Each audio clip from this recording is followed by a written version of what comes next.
අලු වර බලන්න මේකේ ලස්සන. ඔයගලගේ සැලඩ් එකට මම හරි ආසයි ෆෙටා චීස්. ෆෙටා චීස් නැත්තම් ඔයගලන්ට පුළුවන් මී කිරි ටිකක් මම නම් හිතන්නේ මේ සලාදේ ෂෝක් කියලා.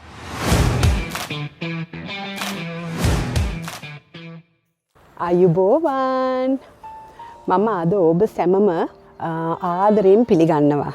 මම අද ප්ලෑන් කරලා තියෙන්නේ වත්තේ ඉඳලා සැලඩ් එකක් හදන්න. මේ සැලඩ් එකට ජාති දෙකයි මම භාවිතා කරන්නේ. මම පෙන්නන්නම් මොකද්ද කියලා මගේ කූඩේ තියෙන්නේ දැන්. ඒක මගේ පික්නික් බාස්කට් එක. අපි බලමු මොනවද කියලා ඇතුලේ තියෙන්නේ. ඊයේ සැරේ මම ඔයගොල්ලොත් එක්ක කතා කරනකොට මම මේ මිංචි කොළ කියලා කිව්වා. මේකට ඇත්තටම සිංහල වචනේ තමයි පෝදිනා කොළ. මේ පෝදිනා කොළ මම උදේන් මගේ වත්තෙන් තමයි මම මේ කඩාගත්තේ. මේ බලන්න මේ මොකද්ද කියලා. මේක ලංකාවේ තියෙන වගේම කොමුදු ගෙඩියක්. මම අද හදන්නේ කොමුදු සලාදයක්. ඉතින් මේකට අවශ්‍ය දේවල් තමයි පෝදිනා කොළ, කොමුදු,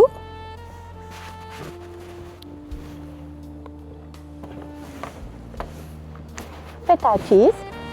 මම බැලුවා ෆෙටා චීස් තියෙනවද කියලා ලංකාවේ ගන්න පුළුවන් ෆෙටා චීස්. ඒක එච්චරම මේ වැඩි ගාණක් නැහැ. ඔයගලන්ට උනත් ෆෙටා චීස් දාන්න පුළුවන් ඔයගලන්ගේ සැලඩ් එකට. මම හරි ආසයි ෆෙටා චීස්. ෆෙටා චීස් නැත්තම් ඔයගලන්ට පුළුවන් මී කිරි ටිකක්. හැබැයි ඒක ටිකක් දියාරුයි. ෆෙටා චීස් ටිකක් හයියයි. ෆෙටා චීස් වල රහ තමයි පොඩ්ඩක් ලුණුයි ඇඹුල් දෙකම තියෙනවා ෆෙටා චීස් වල. ඉතින් ඒක තමයි මම ආසයි මේ සලාදෙට ෆෙටා චීස් භාවිතා කරන්න. ගම්මිරිස් ටිකක්. අවශ්‍ය නම් ලුණු. අපි දැන් පටන් ගමුකෝ අපේ සලාදේ හදන්න.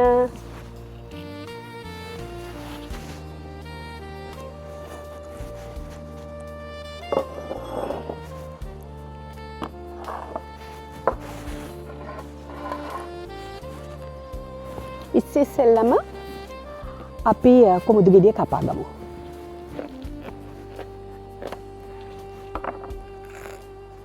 මේ බලන්න මේකේ ලස්සන. ඇට තියෙනවා ඇට තිබුණාට කමක් නැහැ. බින්දු ඔයත් ආවද උදව් කරන්න?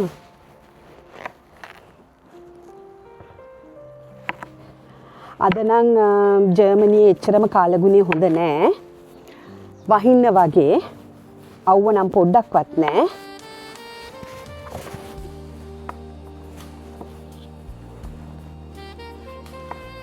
මම මේ සලාදෙට ගන්නේ කොමුදු ගෙඩියෙන් භාගයක් පමණයි.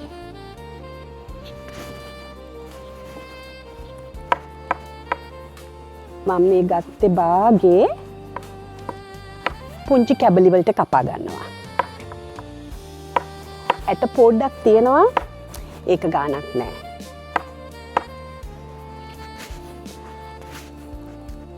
මෙහි තියෙනවා කහපාට කොමුදු තියෙනවා ගන්න පුළුවන් කඩවල් වලින්. රතු එක තියෙනවා. සාමාන්‍යයෙන් මේ කාලේට කොමුදු ගන්න බෑ කඩවල් වල. හැබැයි අද මම ගිය වෙලාවේදී උදේ කඩේ මම දැක්ක මේ පොඩි කොමුදු ගෙඩි. මම හිතුවා මම එකක් ගන්නම් කියලා. මොකද මම මේ සලාදේ මං හරි ආසයි. හරි රහයි හවහකට කන්න පුළුවන්. නැත්තම් ස්පෙෂලි රස්නේ දවස් වලට කියලා වැඩක් නැහැ. දැන් ඉතුරු එක තියෙන්නේ මේක කපලා ඉවර වුණාන් පස්සේ භාජනයකට දාලා මම දැන් ගන්නවා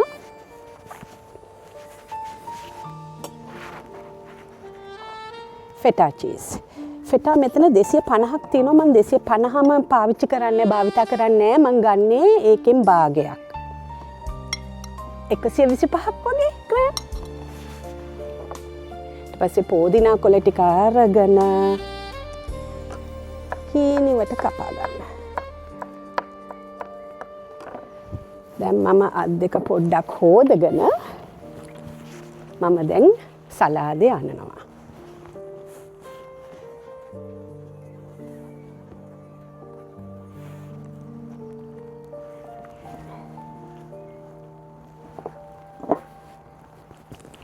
පෝදිනා කොළ ටික උඩින් දාලා අපිට අත් දෙක පොඩ්ඩක් හොදගෙන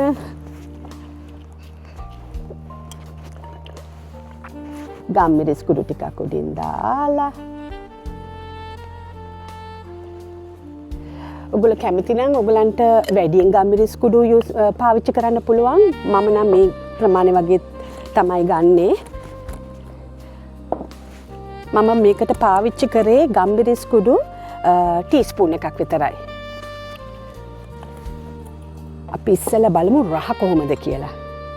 ඊට පස්සේ අවශ්‍ය නම් ලුණු ටිකක් දාන්න පුළුවන්. සාමාන්‍ය ෆෙටා චීස් වල ලුණුයි ඇඹුලයි දෙකම තියෙන නිසා ඉතින් මම ලුණු භාවිතා කරන්නේ නැහැ. උනාට බලමු කොහොමද කියලා රහ.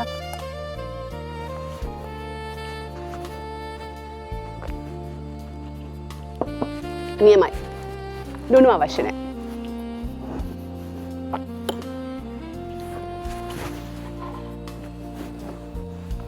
මෙන්න මේ බලන්න මේකේ පාට.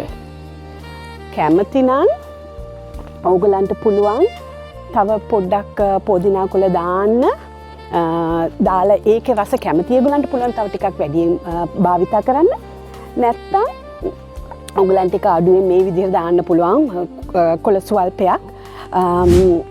මම නම් හිතන්නේ මේ සලාදේ ෂෝක් කියලා. මේක ඔයගලන්ට කන්න පුළුවන්. හවහට කන්න පුළුවන්. පික්නික් එකක් යනකොට භාජනයක දාලා ගෙනියන්න පුළුවන් කන්න. එතකොට සෑන්ඩ්විචස් හවහට කනවා නම් ඒ විදිහට එතකොට මම නම් මේක කන්න ආස සාමාන්‍යයෙන් හවහට තමයි.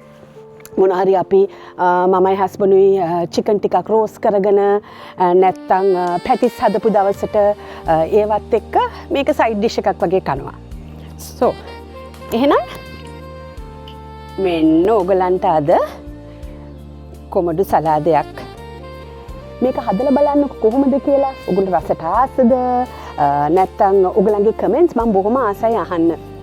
මේක ඔයාලට ඔයගලන්ට පුළුවන් නම් මේ වීඩියෝ එක ඉවරුනන් පස්සේ ලයික් කරලා ෂෙයා කරලා කමෙන්ට් කරන්න. එහෙනම් අනිත් පාර හමු වෙනකම් මම ඔබ සැමටම සුබ පතනවා. අයුබෝවන්. අලු වරපලන්න. වරපලන්න කැමරා එක තියා.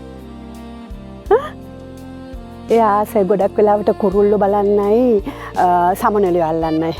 හැබැයි මේ වෙදරේ කියලා නම් එයාට ඒව අල්ලන්න හම්බ වෙන්නේ නැහැ.